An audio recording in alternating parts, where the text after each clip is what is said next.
Hai hai hai, balik lagi dengan aku Intan. Selamat datang di audiobook Vol 2. Di sini, saya akan menjelaskan tentang dampak pengaruh negatif BRI terhadap negara Vietnam.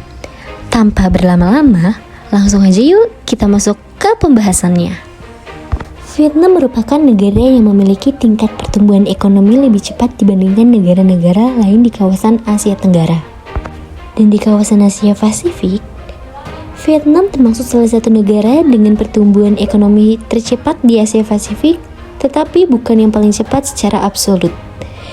Di kawasan besar ini, Vietnam menunjukkan performa yang luar biasa, terutama dalam dekade terakhir. Pada pertengahan abad 19, Vietnam merupakan negara yang mengadopsi sistem ekonomi berbasis agraris yang berpusat di pedesaan. Prancis yang pada saat itu menguasai Vietnam membagi pusat perekonomian di mana wilayah selatan menganut sistem produksi pertanian dan sedangkan utara fokus pada produksi manufaktur. Kebijakan ini membuat wilayah selatan dapat berkembang dengan mengandalkan ekspor beras, sedangkan wilayah selatan mengekspor batu bara. Ketika perang saudara meletus pada tahun 1955, kedua wilayah itu mengadopsi ideologi yang berbeda.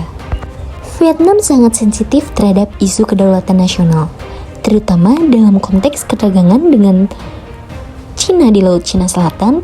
Keterlibatan mendalam dengan proyek-proyek BRI dikhawatirkan membuka celah bagi Beijing untuk memperluas pengaruh politik dan ekonominya di wilayah strategis Vietnam. Kekhawatiran ini diperkuat oleh pengalaman beberapa negara lain yang mengalami ketergantungan berlebihan terhadap investasi Cina melalui BRI.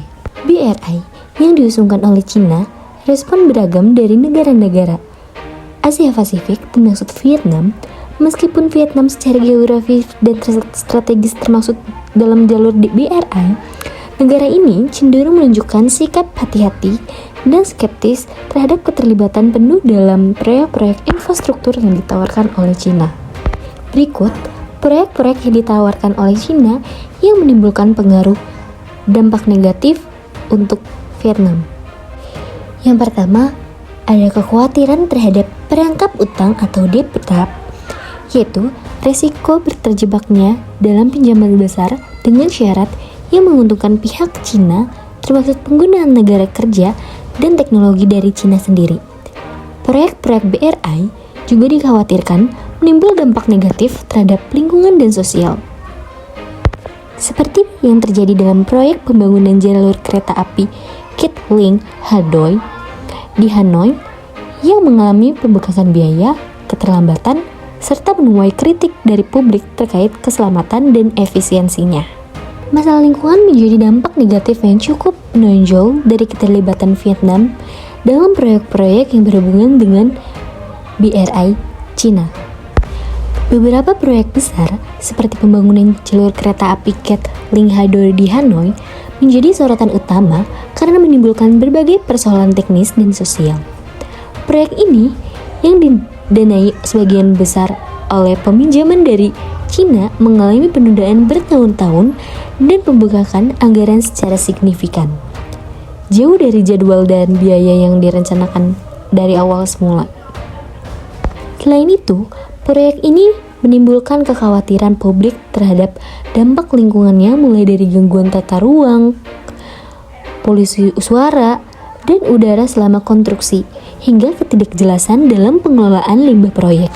Protes dari masyarakat pun mulai muncul, terutama dari warga yang tinggal di sekitar jalur pembangunan dan kelompok-kelompok sipil yang mempermasalahkan kurangnya transparansi dari proses perencanaan serta pelaksanaan tersebut. Banyak warga merasa tidak dilibatkan dalam pengambilan keputusan yang berdampak langsung pada kehidupannya mereka. Ketidakpuasan ini berparah oleh persepsi bahwa proyek-proyek yang terkait dengan BRI seringkali dikelola secara tertutup, tidak efisien, dan lebih menguntungkan pihak asing daripada masyarakat lokal.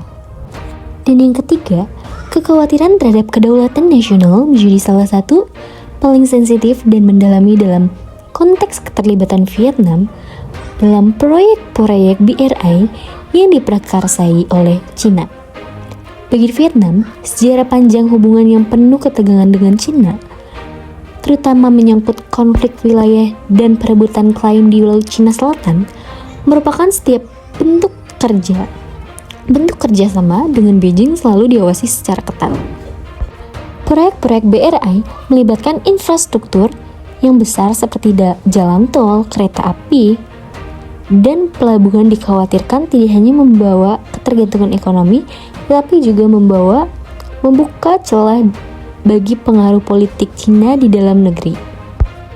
Untuk mengatasi dampak negatif dan keterlibatan dalam proyek-proyek BRI yang diprakarsai oleh Cina, pemerintah Vietnam telah menerapkan berbagai strategis penyelesaian yang mencerminkan pendekatan hati-hati, pragmatis, dan berorientasi pada kedaulatan nasional. Salah satu langkah utama adalah pendekatan selektif terhadap proyek BRI. Vietnam tidak secara terbuka menolak BRI, tetapi memilih untuk menyaring proyek-proyek berdasarkan kepentingan nasional, transparansi, dan manfaat jangka panjang. Pemerintah Vietnam hanya menyetujui proyek yang dinilai tidak mengancam kedaulatan, stabilitas fiskal, dan keberlanjutan lingkungan. Secara keseluruhan, pendekatan Vietnam terhadap BRI mencerminkan upaya untuk menyeimbangkan kebutuhan pembangunan infrastruktur dengan perlindungan terhadap kedaulatan dan kepentingan nasional. Dengan adanya strategi ini, Vietnam berusaha memanfaatkan ekonomi dari kerjasama internasional sambil meminimalkan risiko yang dapat mengancam stabilitas dan keamanan dan kemandirian negaranya. Sekian dari saya. See you in the next audiobook full selanjutnya. Bye-bye.